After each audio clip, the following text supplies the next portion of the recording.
Okay, good day to all. So please accept my sincere thanks for the excellent support provided by Agyad Academy and University of Garden City in organizing and hosting international conference on leadership and entrepreneurship in the light of digital transformation. So I want to thank the organizers for your excellent management of what has turned out to be a successful and highly stimulating conference. I'm sure that everyone must have told you this. Such a conference involves enormous amounts of time and energy. You must have been working so hard lately to fall into place as it has, expecting the same and some more higher level of cooperations in the future from you with University of Garden City. So thank you for accepting my paper for the International Conference on Leadership and Entrepreneurship in the light of digital transformation. I am Professor G.K. Fيجو, Professor and Dean E-Learning, University of Garden City, Khartoum, Sudan. So my paper is explaining about the online and distance learning in Sudanese universities, their necessities in the light of the COVID-19 pandemic. As you know, the growing concern about the outbreak of COVID-19, most of the organizations or most of the educational organizations all over the world has been shut down in connection with face-to-face classes. As we are facing this unpredictable future found around the world, we need to provide our society as a whole with a flexible and vibrant education system. In this paper, I used a meta-analysis. Finding shows that universities around the world are increasingly moving towards the online learning or electronic learning or e-learning. The government and academic institutions around the world are presenting various policy initiatives to continue teaching activities in the wake of COVID-19 explosion. Still, there are ambiguity and disagreements between what to show, how to teach, how much teacher and students should work, what the classroom environment should look like, and what impact it has on the education equality. During the COVID-19 pandemic, extensive national efforts use technology to support distance learning and emerging from distance learning as well as online learning. So there's researchers pointing out that some of the shortcomings of online teaching infrastructure. So mainly these are all the points that they are mentioning, like teachers' experience with online learning, knowledge gap, complex environmental access, teachers' resistance, students' resistance, and even job security. However, with these limitations, the current situation will not affect the education of scholars in any way. For example, during the COVID-19 pandemic lockdown, the Sudanese class no-end learning policy was introduced to ensure that learning was never compromised. This is one of several policies proposed by Sudan to determine whether national lockdowns or college closures have not affected the students' learning. To address such issues, both current and future, I would like to suggest that government and educators should further promote the development of academic information, considering furnishing teachers and students with the standard teaching learning tools at home. Train and support academic research on distance learning, particularly helping students' education with the learning disabilities online. The crisis is exacerbating pre-existing educational inequality by reducing the opportunities for the most vulnerable children, youth, and adults, the poor, or those living in rural areas, girls, refugees, the disabled, and forced deportees. The loss of education threatens to extend beyond this generation and erode decades of progress and does not support access to education and the bonding of girls and youth or young women. There will be another 23.8 million children and young people from preschools as well as tertiary education due to the financial impact of the the epidemic. The school disruption can and will have a significant impact on education over the next year or years to come. So the provision, school provision of basic service to children and communities, it is going to affect the employability of many parents, including the provision of nutritious food, increasing the risk of violence against women and girls. Sorry. As financial pressure increases and development assistance become more difficult, funding for education will also face major challenges which will widen the pre-COVID-19 education fund gaps. For example, for low-income and low-middle-income countries, the gap has reached almost $148 billion per year and could now increase to a third. Instead, these crises have fueled reforms in the schooling sector. Distance learning solutions, as a solution, we can tell, distance learning solutions have been developed subsequently, rapid response from governments and partners around the world to support the continuation of education, including the Global Education Alliance by the UNESCO agreement. So we are mentioned of the essential role of teachers play and the fact that governments and other key contributors have an obligations to take care for children or for education officials. However, these changes underscore the bright future of learning and the accelerated changes in the methods of delivering quality education that indivisible from the need to hold someone back. This applies to children and young people who lack resources or who gave the environment to access to learning. So the COVID-19 dilemma and unprecedented educational barrier are not over. More than 100 countries over the world has not yet announced a date of the opening of schools, and government, unions, parents, and children are learning instantly when to approach to the next step. Based on the grade level, countries began planning to reopen the schools worldwide, giving priority to exam classes on through localized openings in a virus-free areas or in a virus-free environment. However, given the persistent virus outbreak, a survey conducted in May-June 2020 found that most countries have not set to reopen or reopening date. These decisions have far-reaching social and economic repercussions and have lasting consequences for teachers, children, youth, their parents, especially women and societies as a whole. Subsequently, the Sudanese government banned face-to-face activities, including teaching, in order to resist COVID-19. Sudan's Ministry of Higher Education, that is MOHE, has introduced initiatives to produce hundreds of millions of students with effective online learning from their homes using Moodle with the help of Open University platform.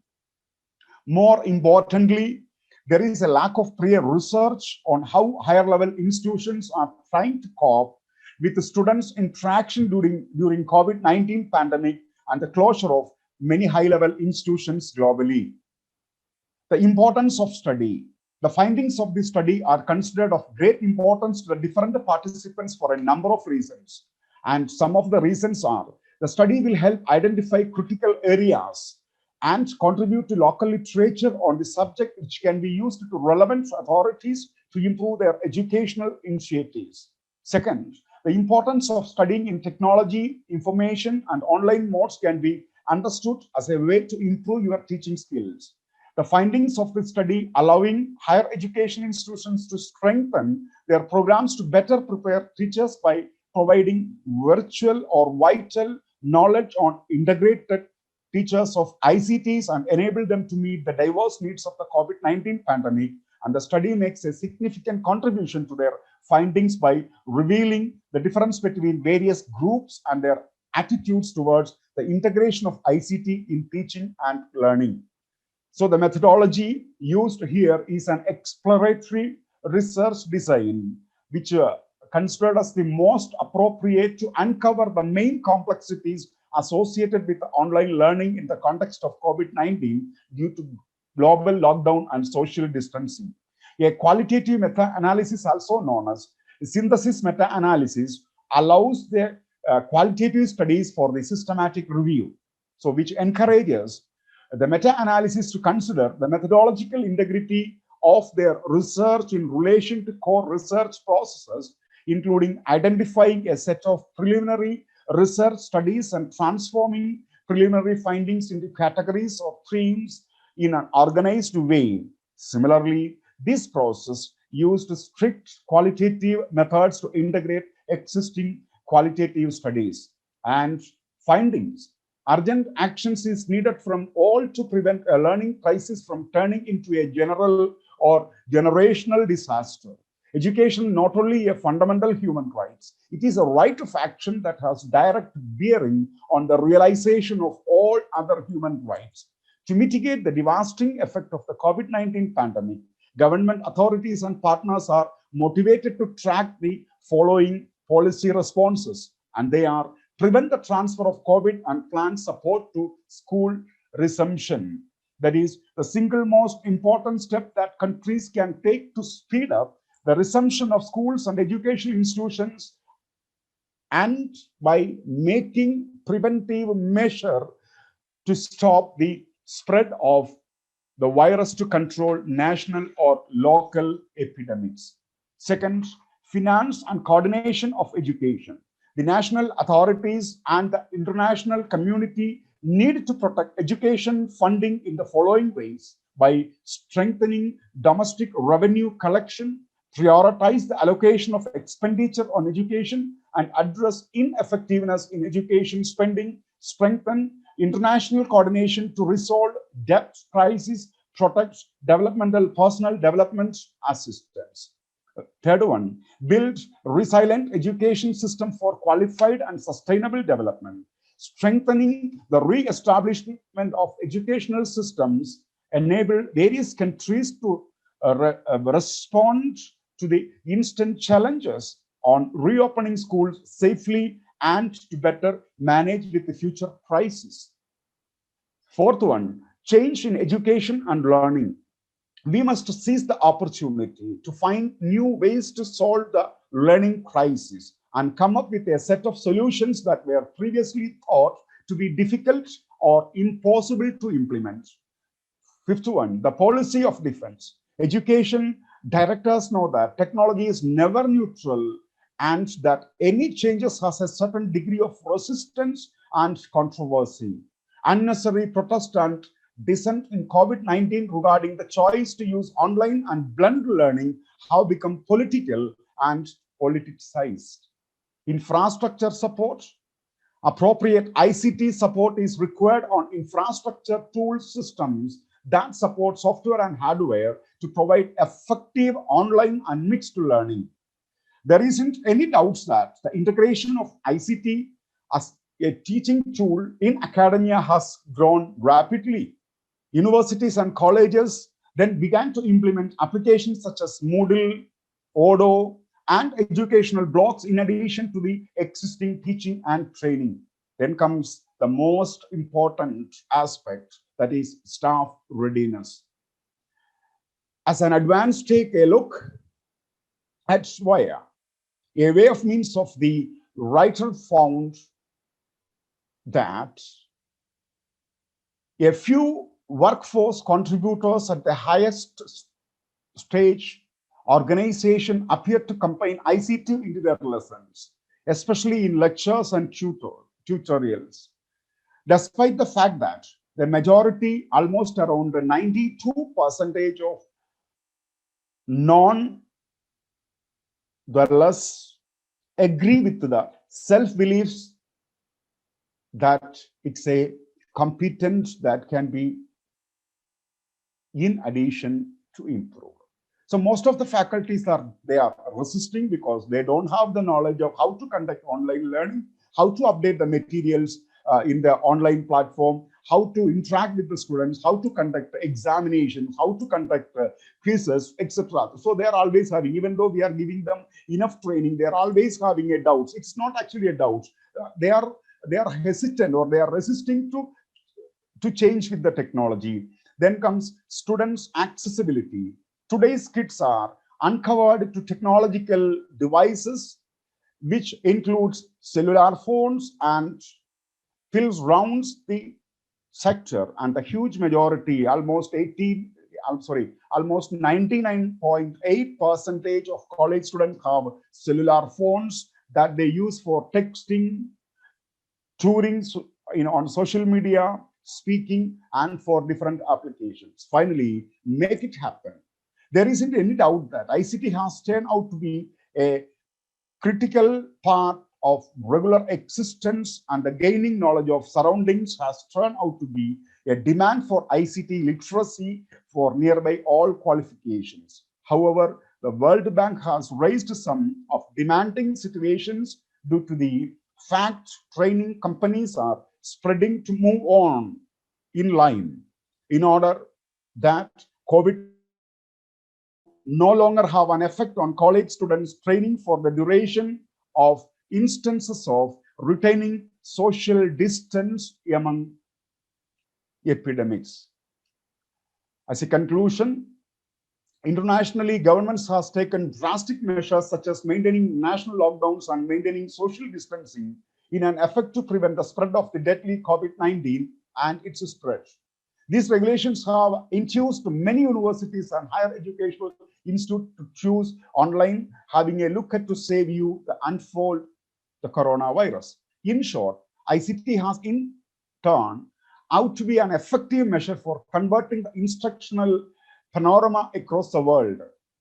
In short, the fast emergence of COVID-19, new technology has given us a possibility to embody online gaining knowledge of an instructional structures combined, consequently making online mixed and distance gaining knowledge of obligatory now no longer simplest in Sudan, however, additionally on the highest degree across the world. That's all about my presentation. Thank you all. And if you are having any queries, please mail to me, or you can ask me now.